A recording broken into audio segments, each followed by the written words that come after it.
Hey, last night we received our laundry from Hotel Golden in Rome. And let me tell you, this is a hotel guy's first after what, 7, 8 years of traveling and having laundry service done, which we really appreciate in sweaty Rome.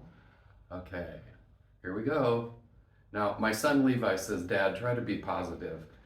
But this is how Paul's shirt was returned. I said, my fifth grader students could probably fold laundry better than this.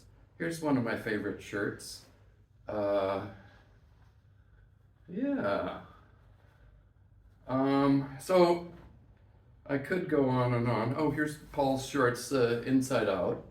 I love that. Oh, here's one of my t-shirts.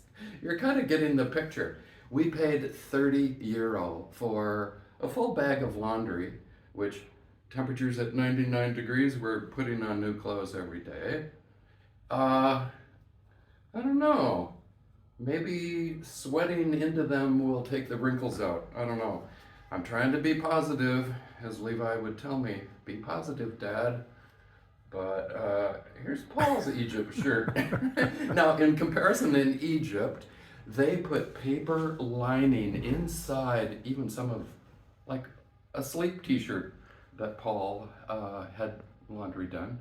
This is horrible, actually. This, now that I look at it, has dye that's been absorbed from other colors into the shirt, and it's not near as white as it used to be. So you're getting the picture.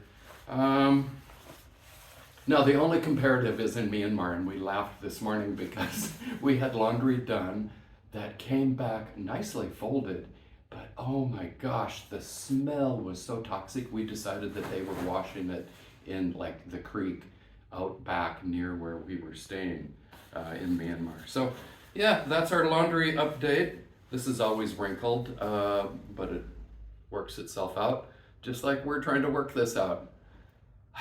Happy travel, everybody.